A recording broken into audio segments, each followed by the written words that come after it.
Hey guys, welcome back. ProGeologist here with GeoEarth Solutions. And in this video, we're going to talk a little bit about why one might want to migrate to ArcGIS Pro away from ArcMap as far as the Esri platform is concerned.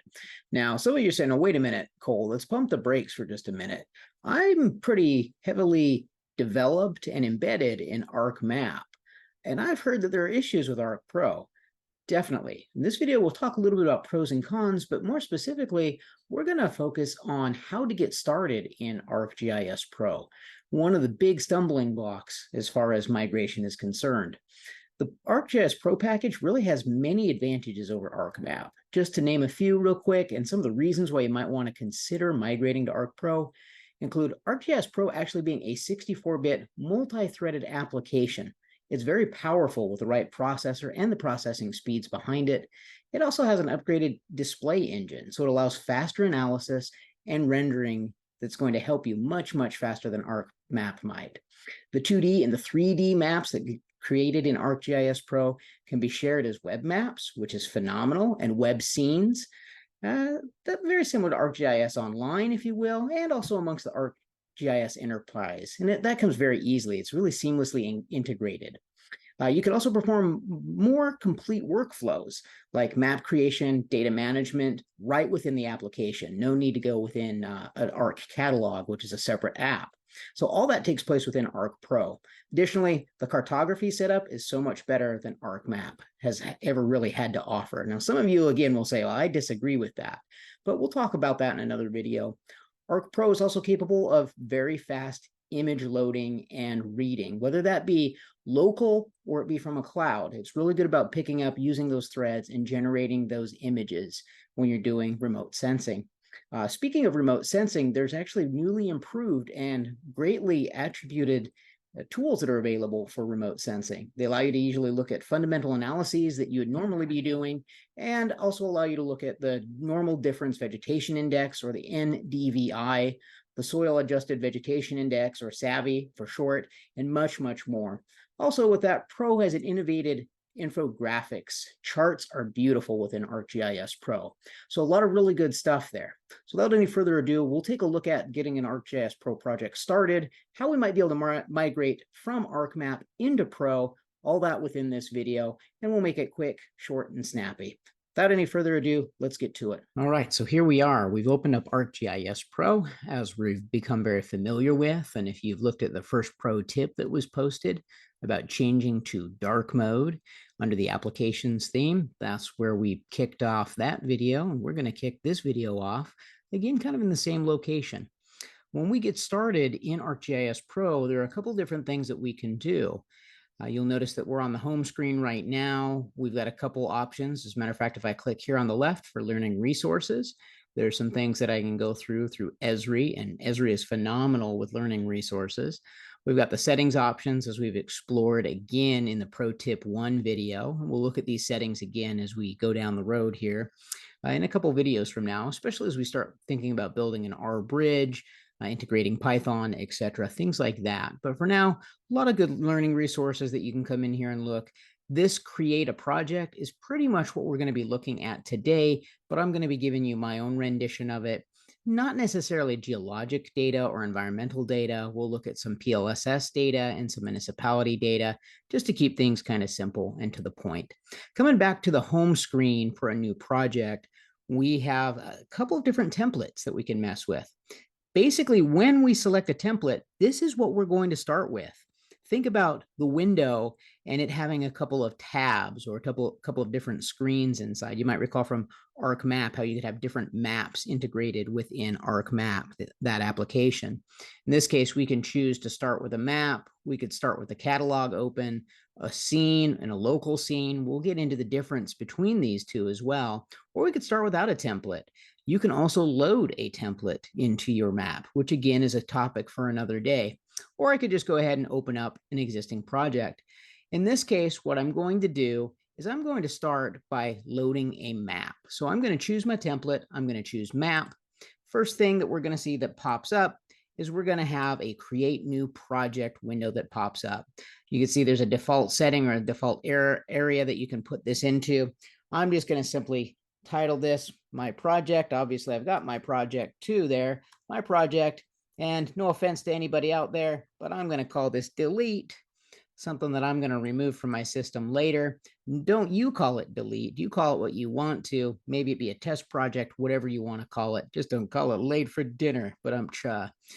Okay, once we've got this set, the name, and we've set the location, what will happen is you'll notice the box is toggled that says that you want to create a new folder for this project. So in this user settings, where you are saving your projects to, you'll see that there will be a projects folder and a new folder under the name of this project. That's for your geodatabase. All your data pertinent to this project will show up. For now, we're gonna avoid the deep dive into all those things. Let's just get a project started.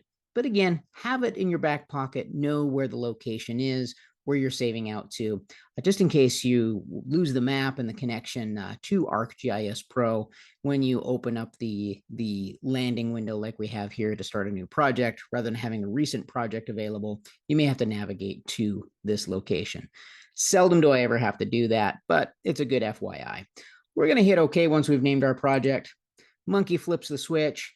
It goes right ahead and starts loading the project. Now, keep in mind, the default template that we chose in this case was map. So you get a couple of things that pop up. The first thing I want to point to is map. That is that tab, that template that we chose to integrate and open up for this specific ArcGIS Pro project. The other thing is immediately to the left is the contents pane. This is where all of your data will come in, your layers, your feature classes, etc. Got a couple of other options that we'll explore, not in this video, but in future videos, including what is selectable, what we can edit, what we can't edit, labels, so on and so forth. But for the most of the time, and the most part, you're going to sit here, list by drawing order, or to turn around and list by data source. So you've got a couple of options there, but this is where our data will show, our layers will show.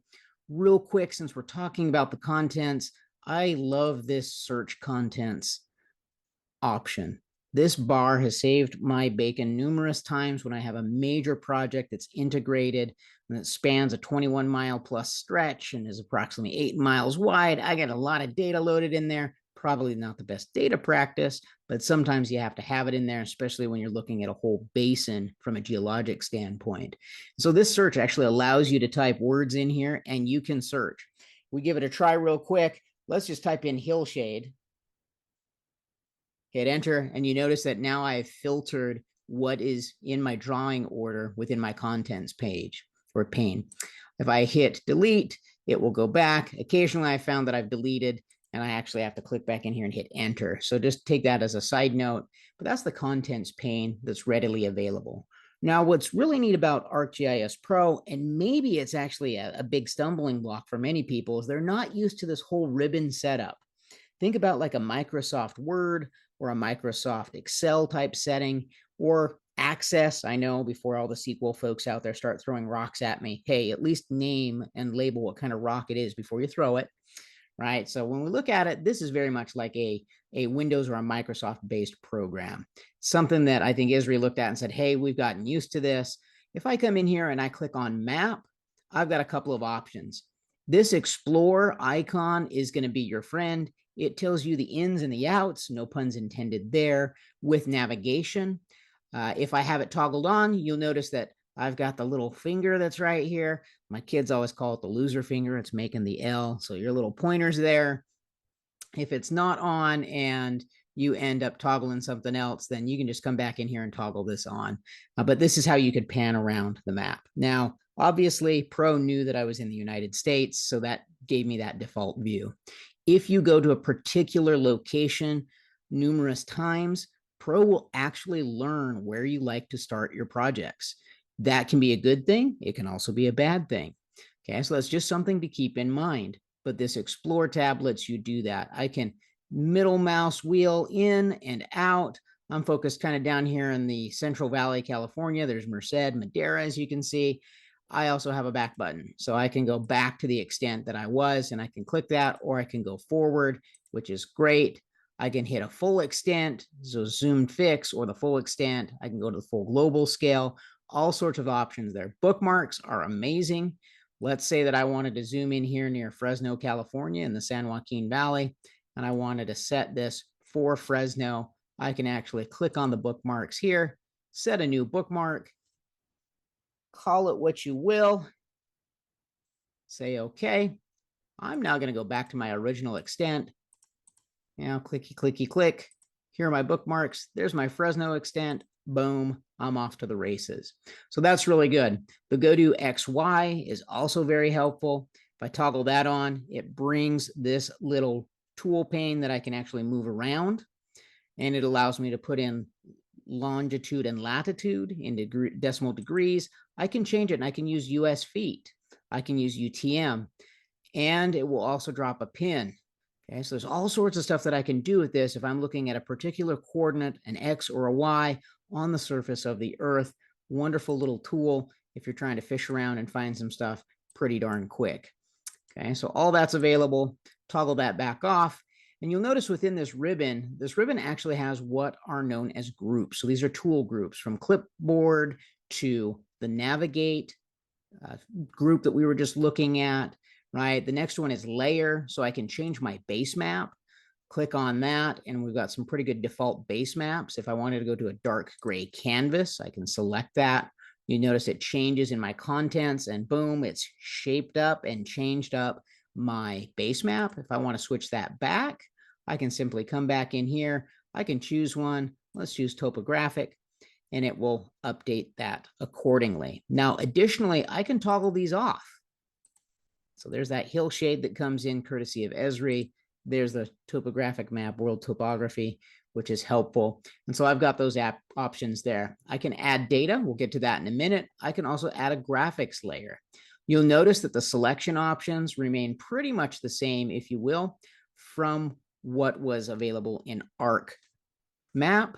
We compare that with Arc Pro here, and we get some pretty good stuff going. I can select by rectangle, polygon, lasso, so on and so forth. So all that's available. Select by attributes. All my selection options are available under the selection group on the ribbon. I can trigger measurements. I can locate things. We'll focus on locating things, not in this video, but most likely in the follow-up video to this, where we actually have to set the location parameters. So we can do all sorts of things with this. A lot of really good tools. This coordinate conversion tool is readily available if you need to convert from lats and longs into something that's like an XY. I know for speech, for those who are pros who have dealt with this before, I'm talking about going from one projection to another. All that's available. Here's labeling. So all my labeling options are available. I can also set things to be readily available offline. So a lot of really good tools here. We're going to come back to add data here in just a moment, but you'll notice the moment that I click on the next tab on the ribbon, I've got a whole new set of options. I can establish connections under the project group. I can add a folder. And this is one of the big differences between ArcMap and ArcGIS Pro.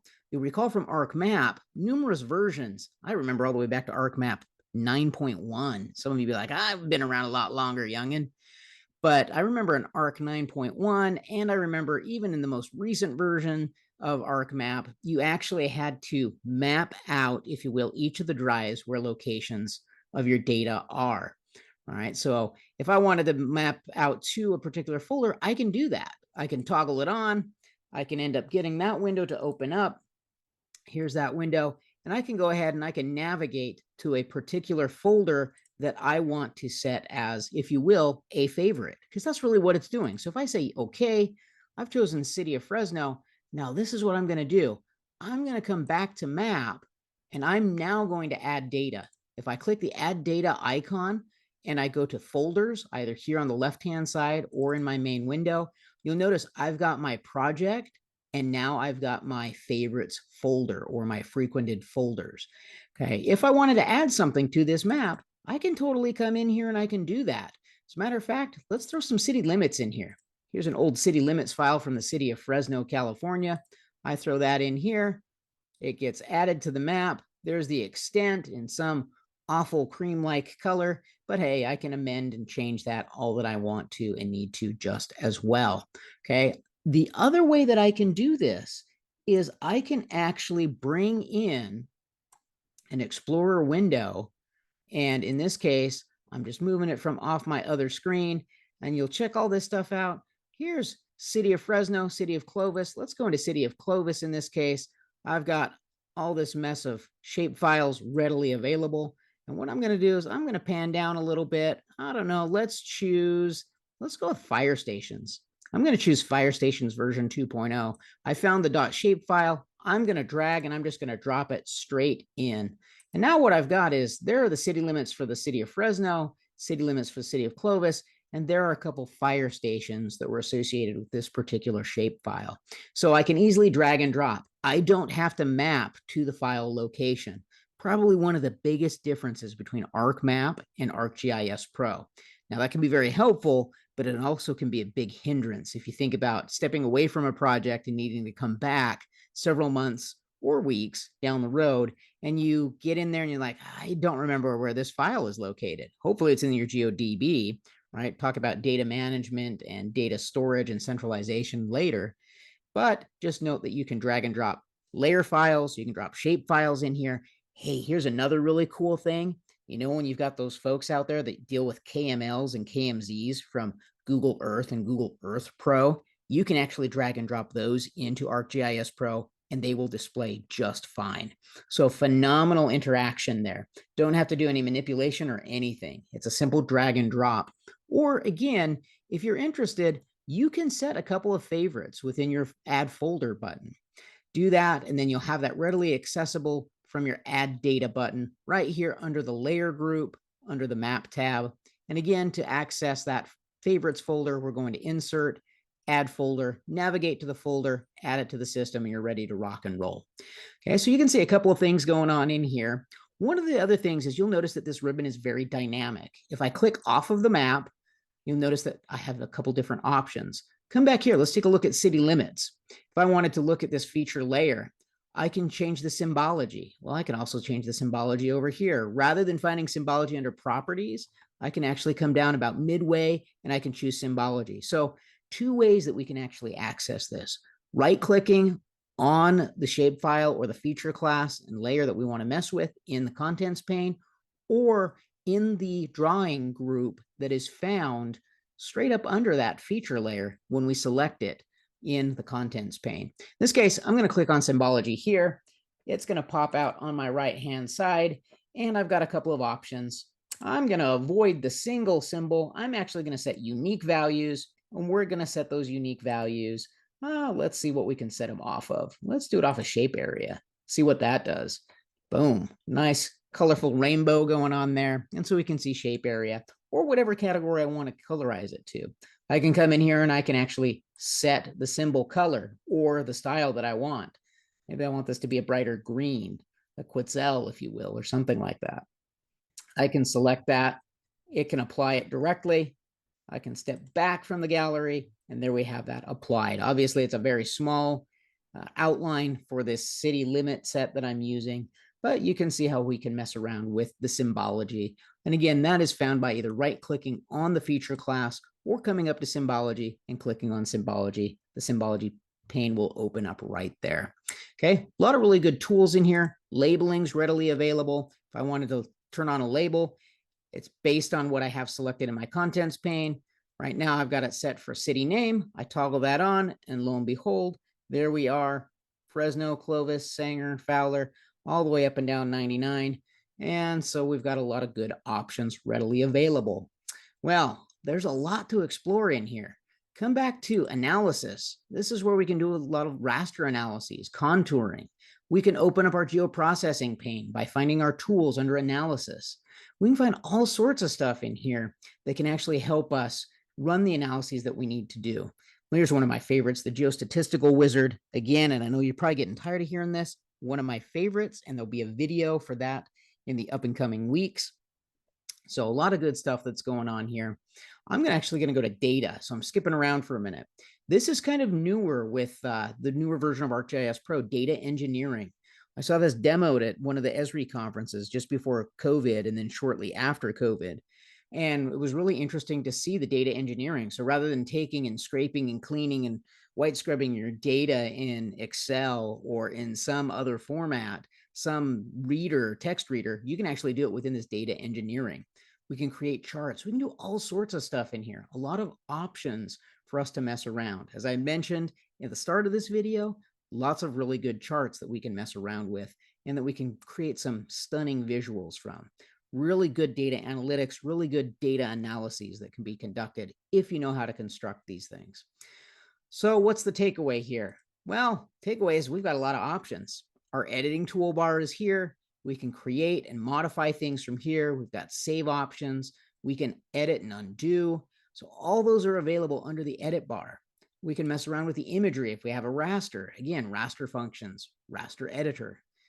We can share these data. So if I want to upload it, upload the layer to the portal, to ArcGIS portal, ArcGIS Online, I can do that. I can export the map. If I wanted to create a snapshot of this map, I can do that. So all these things that we're going to do a deeper dive into. And of course, there's also the wonderful help button that's readily available for us to mess around with. So a lot of really good options, but this has gotten us started with a project. However, there's one big caveat that all geologists, all geographers, all earth scientists should be asking at this point, and that is, gee, it's nice that we can see all this. It's nice that we can set parameters for this, but what projection am I working in? And that is really essential. We'll create a whole other video and discuss this, but for now, what I'm going to do is I'm going to go to contents. I'm going to go to where it says map. I'm right-clicking, and I'm going to go to properties. What that does is it opens up a properties window. Drag that on over here. Under general, I can see a lot of stuff. I can see clip layers, but check this out, coordinate systems. I can set and I can check my coordinate system from right here by right-clicking and going to properties. So you can see that this map had a default setting. Now, I have to be cautious about saying default because what happens is Arc Pro, again, very different from ArcMap, it does automatic coordinate or CRS, coordinate referencing system, projection transformations for you. The default, as we can see down here, that any project starts with before data are added is WGS 1984. That's the Web Mercator system, okay? And so that's something, or Mercator, excuse me, something that you can pick up on. You can tell I'm originally grown up in Wyoming, Mercator. Okay, so the Mercator system is the default 1984. But the moment that I added those city limits, it actually changed the map's coordinate referencing system, or the CRS, and projection to NAD83 state plane, FIPS 0404. Okay, that is a state plane, that is survey feet. One of those things that we'll have a video on, do a deeper dive, as I mentioned. But Pro does this coordinate transformation on the fly, which is good. However, there's a big caveat to that, and that is if I'm making measurements, if I'm making calculations for area, I don't want to be doing that with this auto transformation. Again, there'll be another video on that, but just note, if you want to check your CRS, it's right there. And the way that we did that, again, is we came to map, right-click, properties, and then we came down here to coordinate systems, and we're seeing what our current coordinate system is. We can change this. As a matter of fact, if I wanted to change this right now, I could. Let's come in here. Let's mess around. I don't know. Let's set a geographic system. Let's see how it handles it and see what goes on. I know I promised that we weren't going to mess around or do a deep dive into this too much right now, but we're just going to do it right now for kicks and giggles. Let's go to USA and territories. I'm going to go to NAD83. I'm going to say okay, and I want that to be applied. As a matter of fact, if I double click, you notice up here, it has changed to NAD83. I say okay. It does its transformation. All of these data were transformed, or not rather transformed, but projected in the cached memory, something that's very key and very different from ArcMap versus ArcGIS Pro. Okay, so there we are. I think I'm going to stop right there. That's a lot to digest, a lot to take in. We'll come back and we'll talk about setting location services. We'll talk a little bit more about coordinate referencing systems, all that in a bag of chips. But what we did today in this video is we took a look at how we get a project started, what our ribbon options are, how we have tabs and groups for each of those ribbons, and how we can just kind of start bringing data in, whether it be drag and drop or setting under the Insert tab and coming into the project group, setting a favorites folder and adding a folder to the system. So a lot of really good stuff that we've taken a look at. More to come on this. Now you're dangerous because you can go out and you can start looking at all the earth science topics that you want to, all through the lens of GIS. And I really hope that that's what you continue to do. Continue to explore our planet Earth through that lens of GIS. We'll catch you in the next video.